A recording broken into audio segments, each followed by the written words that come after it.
Hey everyone, it's Jenny Fennig here. Super pumped to go live today with a message that is near and dear to my heart. So come on in and hang out for a few. I am going to share this out there and I'm excited to see who comes and tunes in to this message. Okay, cool. So today, what 14 years of marriage taught me about business. Yes. So on June 4th, 2005, I got married to my husband, Steven. And this week, we celebrated 14 years of marriage. And I'm really proud of that. It's gone by in a flash, but it also has been the most incredible experience, humbling, exciting, awesome, hard, all of the things.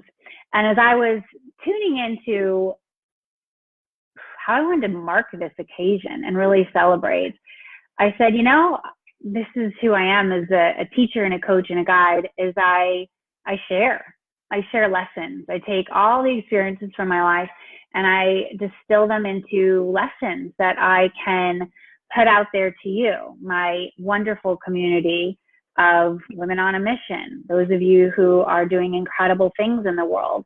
And that's what I have for you today. So I didn't know that I was even going to be very good at marriage, to be honest.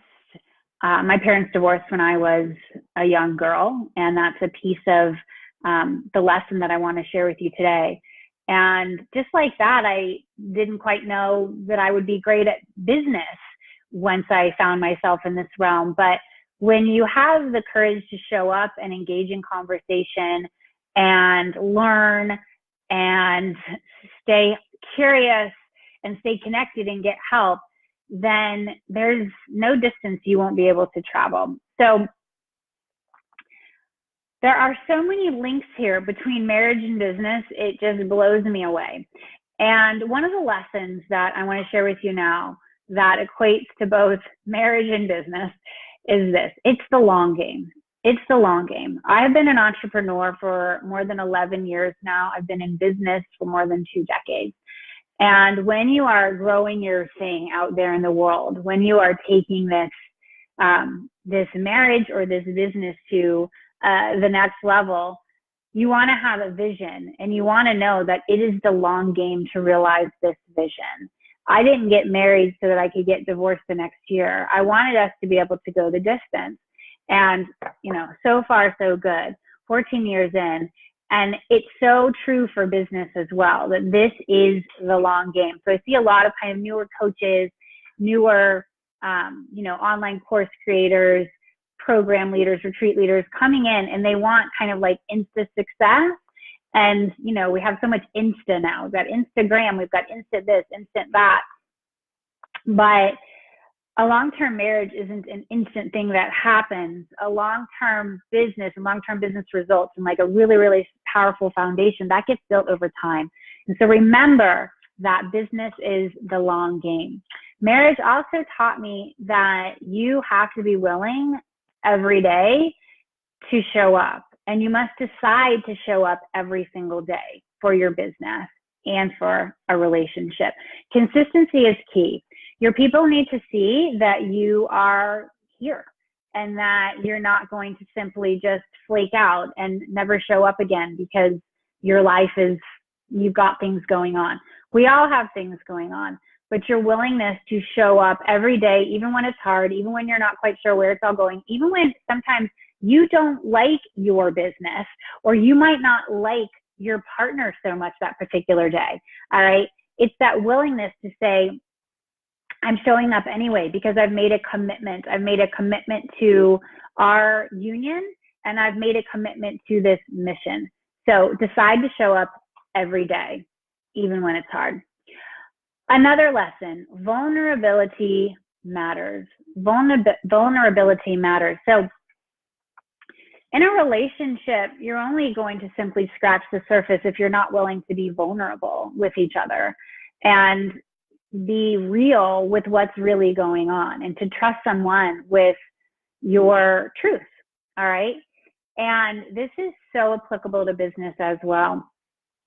In my work with coaches, with consultants, with healers, with spiritual teachers out there, the willingness to be a real person and to say what's up will absolutely connect your people to you.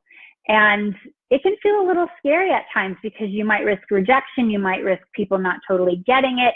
You might risk coming across as someone who isn't perfect all the time. And guess what? You're not, and I'm not. And the more you're willing to do that, the deeper of a relationship, the deeper of a bond you're going to connect and forge with your audience as well as with your partner. Another lesson that 14 years of marriage has taught me about business: be faithful.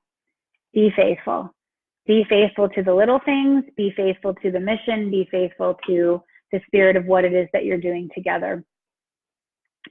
I am faithful to my business. I show up for her. I feel like my business has the energy of a her, honestly. I show up for my people. I show up for this mission. And I've shown up for my marriage. And I want you all to be faithful to what you've decided to do, to this call that's been placed in your soul, to this assignment that you have said yes to. Be faithful to that. It will take you very, very far. Another lesson: you don't get there alone. You don't get there alone. So I didn't get to 14 years of marriage just going it alone. Obviously, I've been married to my husband for that time, so we did it together. But we've gotten help. We've gotten help on our quest. We have worked with healers. We've been a part of a couples retreat. We've been parts of conversations with people who are further along than us, who can give us guidance and tips and inspiration to help get us to where we want to be as a family and as a unit. And the same is true for your business. You won't get to where you're going trying to do it alone. Get help from mentors, coaches, guides, courses, programs, events, experiences. You are allowed to get help. You should be getting help. This is a big deal. There are things you're going to need to handle that you might not know how to handle so well. And your willingness to get out there and handle it will be a huge predictor of your longevity on this path. Another lesson for you today: the story can change with you. The story can change with you. And so whether it be in a romantic relationship, whether it be in a career, you might have grown up in an environment where entrepreneurship and business was not part of the equation. People didn't do this in your family or in your community. You might be looked at as some weirdo because you do this and other people don't do this. And the same is true for some kind of a relationship. In my case, I grew up with divorced parents. And there's nothing wrong with divorce, but I had a different vision for the life that I wanted. I wanted to create a family unit that we would handle the highs and lows together, and we'd create a really solid home life for our kids. And it's been work. It's absolutely been work. And I grew up in an environment where my parents, they separated. I was very young. They divorced when I was in 4th grade, and they were married for 14 years. And so this 14-year mark for me feels extra significant because I was basically rewriting the script. I was rewriting the narrative that said, I don't know how to be in a relationship. I didn't have an example of that relationship growing up. In the home that I grew up in, I didn't have an example of the kind of relationship that I wanted for myself. And so I had to be willing to rewrite that story. And the same is true for business. You can rewrite the story if you've been told you're not good with money, or you don't know how to handle business, or you won't know how to deal with these clients, or you'll be able to handle a certain level of success, but not this other level of success. It's up to you to rewrite that story, and that story can be changed with you. It's a decision, and you absolutely can do it. Another lesson: there's going to be peaks and valleys. There'll be peaks and valleys on this quest. Don't think that there won't be. There just will. You will have seasons of massive growth and where everything feels like it's going right and you're just on the ride of your life. And there'll be other seasons where you might be hitting up against some harder stuff. You'll be hitting up against a season of disappointment, a season of things not quite going the way that you thought they would. And I don't want you to be so derailed by that where you feel like there's something wrong with you, that all the cards are stacked against you. It's just part of the deal. And your own energy and what you bring to the seasons of life and your willingness to get help and support, because there will be peaks and valleys, will go a very, very long way in helping you have the business that you desire. Another tip here, another lesson, keep it fun. Keep it fun, okay? You don't have to be serious all the time in business or in a fabulous relationship. Yeah, there's some serious stuff that you got to do, and there's logistics. And just like, in a marriage, listen, we have 3 kids. It can get very kind of tactical.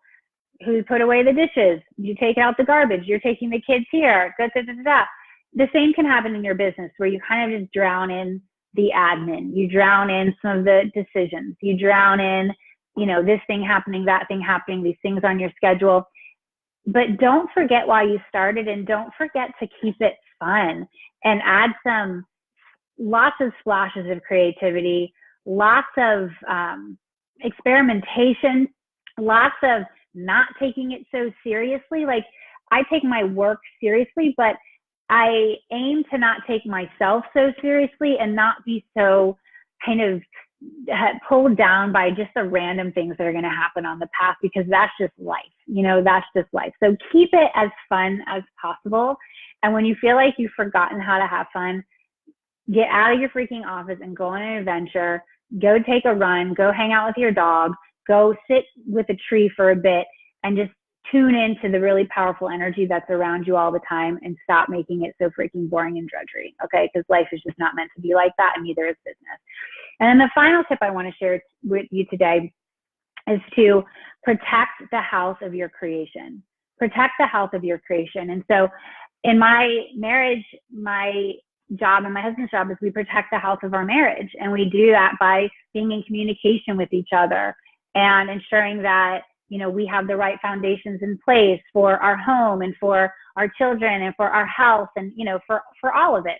And the same can be said for your business. You need to protect the health of your creation. You're going to need to make some really powerful decisions when it comes to who's on your team, what programs are you running, what's the price point, what are your policies and procedures, how do you handle this, how do you handle that, all of it.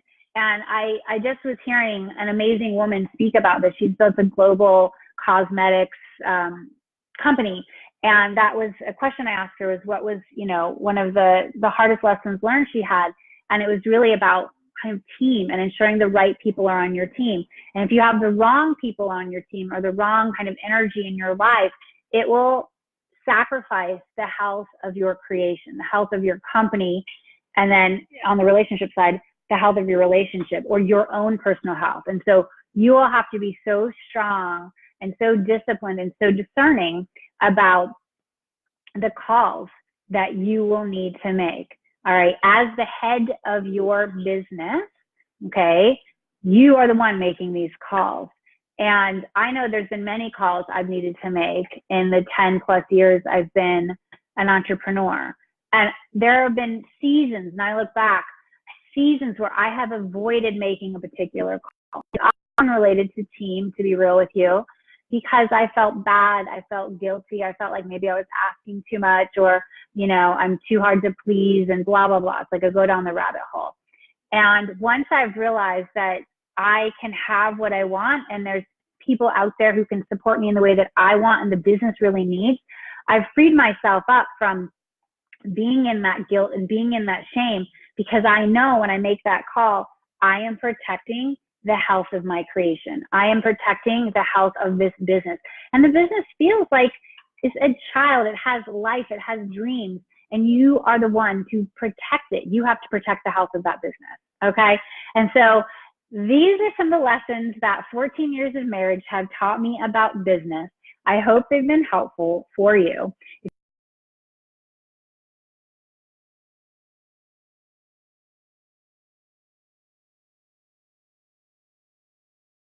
lessons learned. And I also want to give you a heads up that I am helping to promote Gabby Bernstein's Spirit Junkie Masterclass training series right now. She has this great video training out right now. You can tune in. I will share the link with you. It's jennyfenig.com/Gabby1. That's jennyfenig.com/Gabby1. Check it out, enjoy it, and just keep your eyes open because I have a lot more cool stuff I'm going to be putting out for you about the spiritual quest that is business, that is showing up in relationship, whether it be a romantic relationship, whether it be in client relationships. It's all an opportunity for you to show up and serve and be your highest self and tell the truth. So thanks so much for tuning in. I am Jenny Fenig, and I'm sending you so much love, confidence, and courage as you get gutsy and do the things that you are here to do. Bye, everybody.